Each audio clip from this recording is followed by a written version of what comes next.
Good morning children. हमने कल पढ़ा था कि how the different groups participated in the civil disobedience movement. वहाँ भी हमने देखा अगर बड़े बड़े लैंडलॉर्ड्स ने पार्टिसिपेट किया तो उनके साथ पुअर पीजेंट्स ने भी किया, बड़े बड़े बिजनेसमैन ने किया तो छोटे इंडस्ट्रियलिस्ट ने भी किया, जिससे क्या था कि दोनों के इंटरेस्ट जो थे वो क्लैश करते थे। इसलिए सिविल डिसोबीडियंस मूवमेंट में जो है कुछ लिमिट्स में सिविल डिसोबीडियंस मूवमेंट जो थे वो चलना शुरू हो गई। जिस प्रकार से अगर वो बड़े इंडस्ट्रियलिस्ट अगर सिविल डिसोबीडियंस मूवमेंट को सपोर्ट कर रहे थे और उसको चला रहे थे, लेकिन जो पुअर पीजेंट्स थे वो सिर्फ अपनी डिमांड्स लेकर आ रहे थे।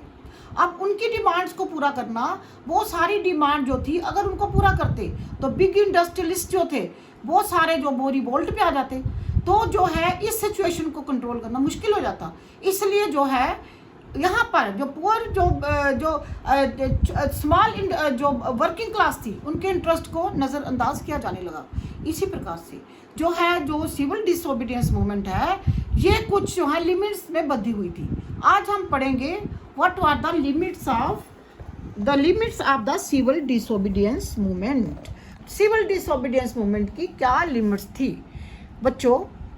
ऐसा था कि जो सिविल डिसोबीडियंस मूवमेंट तो एक फ्रीडम फाइट के लिए थी, ये ऐसी मूवमेंट थी सभी इंडियंस के लिए थी कि सभी इंडियंस जो है ब्रिटिश गवर्नमेंट की जो लॉज है उनको डिसोबे करें, उनकी जो ऑर्डर्स हैं उनको डिसोबे करें और एक बहुत बड़ी मूवमेंट के लिए तैयार हो जाए जिससे भारत को आज़ादी मिले। लेकिन बच्चों इसमें सभी भारतीय पार्टिसिपेट नहीं कर रहे थे सॉरी, अब आप क्यों नहीं कर रहे थे अभी आपको बताते हैं कि जो है हमारे समाज में एक अनटचेबल क्लास थी। हमारे समाज में एक ऐसी क्लास थी, हिंदू सोसाइटी डिफरेंट क्लासेस में डिवाइड हुई है। अब जो है एक ऐसी क्लास है, उस समय भी एक ऐसी क्लास थी कि जिनको जो है कुएं पे पानी भरने नहीं दिया जाता था, जिनको मंदिर में जाने नहीं दिया जाता था, जिनके बच्चे जो है जहाँ सभी लोगों के बच्चे पढ़ रहे थे उन स्कूलों में वो नहीं पढ़ सकते थे, ऐसे लोगों को अनटचेबल अछूत कहा जाता था। ये वो क्लास थी कि जिसको महात्मा गांधी ने सपोर्ट किया और कहा ये अछूत नहीं है, ये अनटचेबल नहीं है, ये भगवान के दिए हुए बहुत प्यारे लोग हैं, ये हरिजन हैं, ये लोग हरिजन हैं। उन्होंने महात्मा गांधी ने इनको हरिजन का नाम दिया और महात्मा गांधी ने चाहा कि वो सिविल डिसोबीडियंस मूवमेंट का एक हिस्सा बने, क्योंकि सिविल डिसोबीडियंस मूवमेंट तो सभी भारतीयों के लिए थी, लेकिन बच्चों वो सिविल डिसोबीडियंस मूवमेंट का हिस्सा नहीं बन पाए, क्योंकि अगर वो जो है सिविल डिसोबीडियंस मूवमेंट का हिस्सा बनते तो जहाँ पर उस समय जो ब्राह्मण क्लास जो कि डोमिनेट कर रही थी वो नाराज हो जाते, वो सिविल डिसोबीडियंस मूवमेंट से बाहर हो जाते। अब ऐसी लिमिट्स थी, ये लिमिट थी कि जहाँ पर कि कई लोगों को जो है सिविल डिसोबीडियंस मूवमेंट में पार्टिसिपेट करने ही नहीं दिया जाता था। अगर महात्मा गांधी चाहते भी तो ये लोग जो थे खुद भी स्वयं भी जो है वो सिविल डिसोबीडियंस का में पार्टिसिपेट नहीं कर सकते थे, क्योंकि वो समाज में जानते थे कि उनके जाने से क्या क्या प्रॉब्लम्स क्रिएट हो सकती हैं। अब महात्मा गांधी ने ऐसी जो है ये अनटचेबल क्लास को उभारने के लिए उनके साथ मिलकर लैट्रिन तक टॉयलेट तक साफ किए, जिससे कि इन लोगों को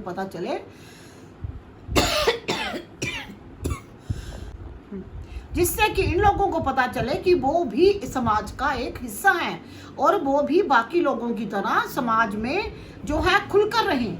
लेकिन बच्चों ऐसा नहीं था, ये ऐसी फीलिंग थी जो समाज से निकालनी बहुत मुश्किल थी। तभी इन लोगों को B.R. अम्बेडकर जी ने इनको सपोर्ट किया। B.R. अम्बेडकर जी ने 1930 में जो है उन्होंने जो है एक डिप्रेस्ड क्लास एसोसिएशन बनाई 1930 में।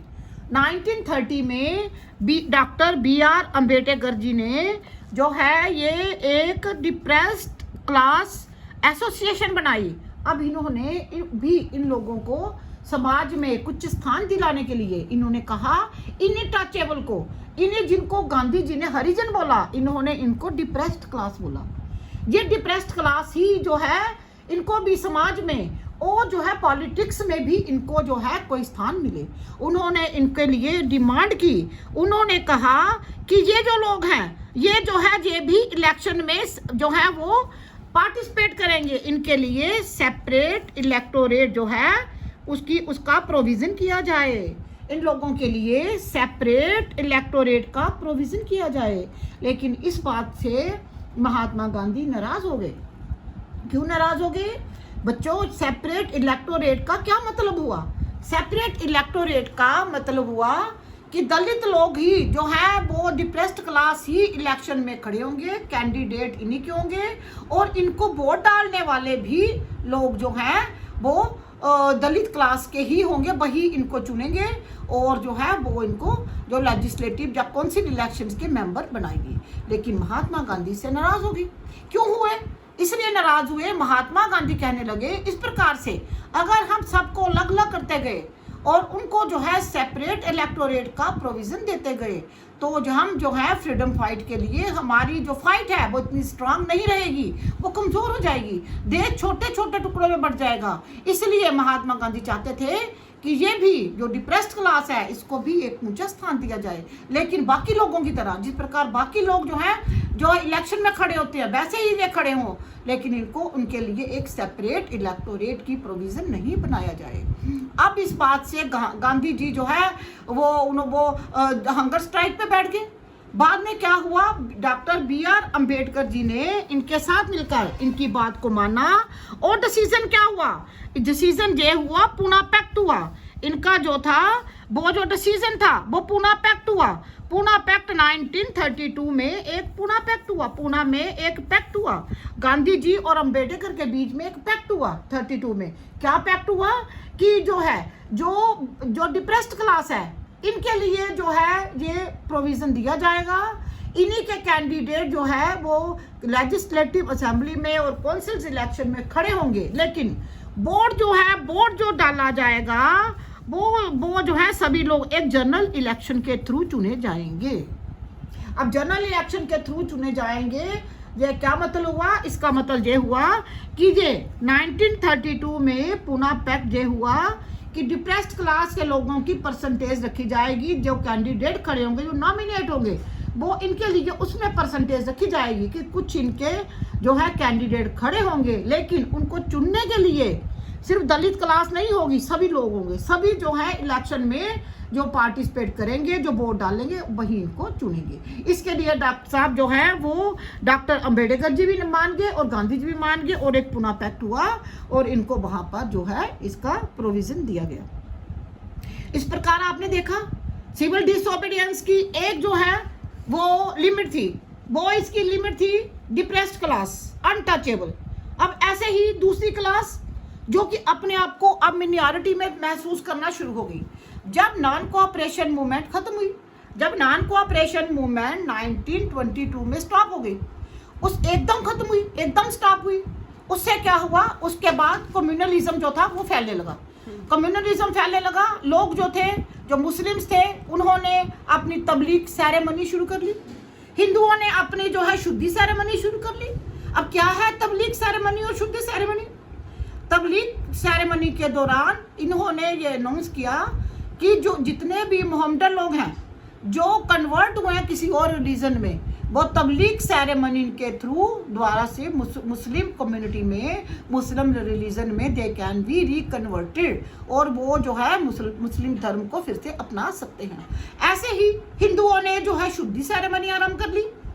शुद्धि सेरेमनी आरंभ की कि जो भी हिंदू दूसरे रिलीजन में कन्वर्ट हुए हैं वो शुद्धि सेरेमनी के थ्रू जो है फिर से हिंदुइज्म को अपना सकते हैं और एज ए हिंदू जो है समाज में रह सकते हैं।